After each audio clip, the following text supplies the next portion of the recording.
ये इन दिनों की बात है जब मैं 18 साल की थी। मैं बहुत खूबसूरत थी।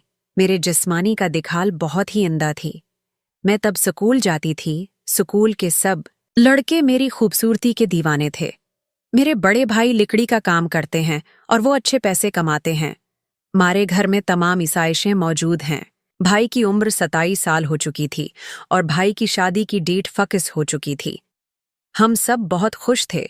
मेरी अम्मी भी बहुत खुश थी क्योंकि उनके सबसे बड़े बेटे की शादी थी। ये हमारे घर की पहली शादी थी। मैं तो अभी काफी छोटी थी, इसलिए मेरा नंबर भी काफी दूर था। हम दो ही बहन भाई हैं। मैं घर वालों की लाडली बेटी हूँ। मुझे सब खानदान वाले बहुत ही प्यार करते हैं क्योंकि मैं इकलौती हूँ। दिसंबर के आखिरी हफ्ते में भाई की शादी की डेट फाइनल हुई। हम सब घर वाले ने धूमधाम से शादी की तैयारी की। सबने नए नए जोड़े सलवाए। मैं भी किसी से कम नहीं थी। मेरे भाई की शादी थी और ऐसा हो नहीं सकता कि मैं ऊंडा लिबास न पहनूं। मैं मेहंदी के लिए सूट लेकर आई और बारात वाले दिन मैंने फिराक पहननी थी। वरीमा के लिए मैंने लहंगा पहनना था। दिसंबर के दूसरे हफ्ते रिश्तेदार हमारे घर आना शुरू हो गए थे। बाकी सब ने तो मेहंदी वाले दिन ही आना था, लेकिन मामू जान अपनी फैमिली के साथ पहले ही आ गए थे। मेरी अम्मी का एक ही भाई है, वो दुबई में रहते हैं। वो 7 साल पहले पाकिस्तान से शिफ्ट हो गए थे। मेरी अम्मी ने देखकर बहुत खुश थी। वो खुश भी क्यों ना हूं, वो 7 साल बाद अपने भाई से मिल रही थी। मेरे मामू की कोई औलाद न थी, उसलिए मुझे वो अपनी बेटी समझते थे और मुझसे बहुत प्यार करते थे। मैं बचपनी से मामू की लाडली रही हूं। मुझे बचपन में चॉकलेट बहुत पसंद थी और मामू हमेशा मेरे लिए चॉकलेट लेकर आते। जब मैं स्कूल से वापस आई तो मामा ने बताया कि तुम्हारे मामू आए हैं। जब मैंने ये सुना तो मैं बहुत ही खुश थी। मेरा भी बहुत दिन कर रहा था कि मैं अपने मामू से मिलूं। मैंने उम्मी से कहा कि कहाँ है मामू। उम्मी ने कहा ऊपर कमरे में आराम कर रहे हैं। मैंने अपना बस्ता उतारा और बहाकर मामू के कमरे में चले गई। बहाकर मामू के साथ लपट गई। मैं मामू से मिलकर बहुत खुश थी। काफी देर मामू के साथ बैठी रही, गप शप की। मामू ने मुझे कहा, राबिया तुम तो बहुत बड़ी हो गई हो। देखो, पता भी नहीं चलता कब बच्चे बड़े हो जाते हैं। मैंने कहा, मामू और आप तो बटे हो रहे हैं। मामू के लिए बात कर हंस पड़े और कहने लगे, मैं आज भी जवान हूं। मैंने कहा, मामू आपने ले चॉकलेट नहीं लाए। मामू कहने लगे, नहीं। मैं निराज हो गई। मैं जाने लगी तो मामू ने कहा, अरे मजाक कर रहा था। ऐसा भी हो सकता है कि हम अपने बेटे के लिए चॉकलेट न लाएं। तो मैंने कहा, फिर दो ना। मामू ने कहा, अच्छा बाबा। फिर मामू ने एक बैग से चॉकलेट का डब्बा निकाला और मुझे 2 चॉकलेट दे दें। मैंने कहा, मामू मुझे सारा डब्बा चाहिए।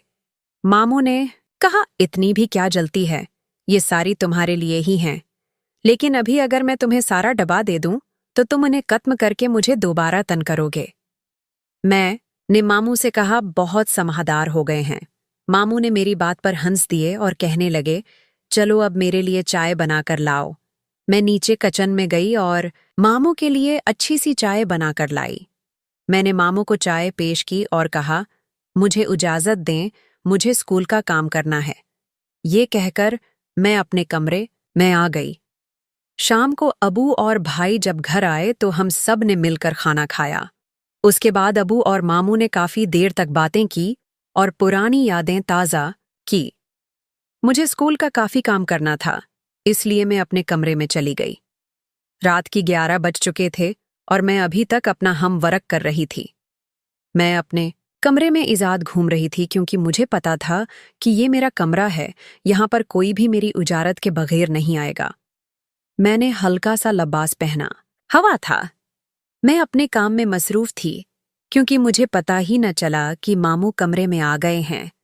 वो तो जब मैं बैग से इन बिक निकालने के लिए उठी तो मैंने मामू को देखा न बेसाख्ता हो गई। मामू तो किसी और ही दुनिया में घूम थे। वो बड़े दिलचस्पी से मुझे देख रहे थे। मैं समझ गई। मैंने जल्दी से अपना लिबास प्रूस किया और कहा, आप कब आए? और कहने लगे, मुझे तो आधा घंटा हो गया है। मैंने कहा, अच्छा, मुझे मामू का ये अंदाज बिल्कुल अच्छा नहीं लग रहा था। वो मेरे मामू थे, लेकिन वो टिकट की बांधकर जिस तरह मुझे घूर रहे थे, मुझे शक हो चुका था।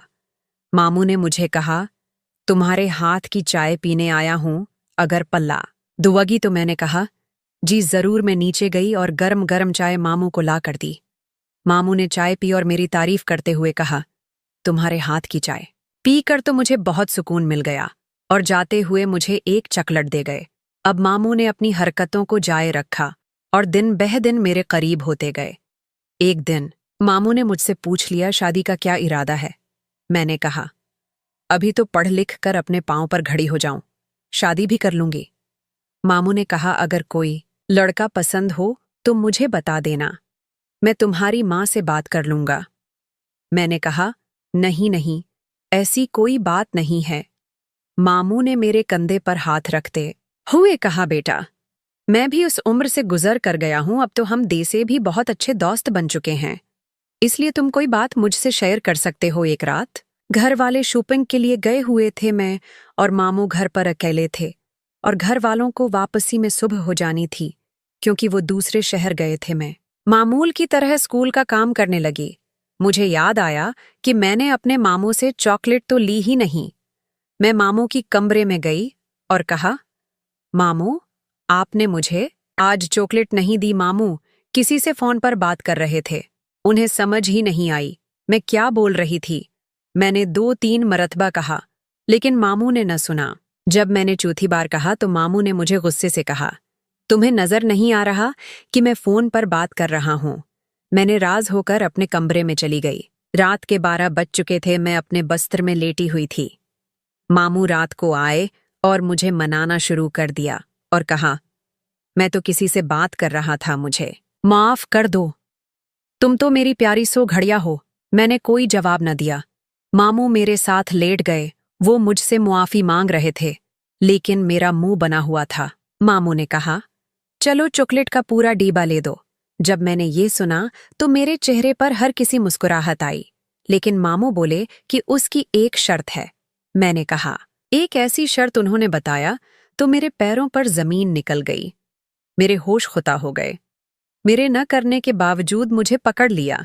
अगर आपको मेरी वीडियोस अच्छी लग रही हैं तो मुझे कमेंट करके ज़रूर बताएं और वीडियो को लाइक करना न भूलें।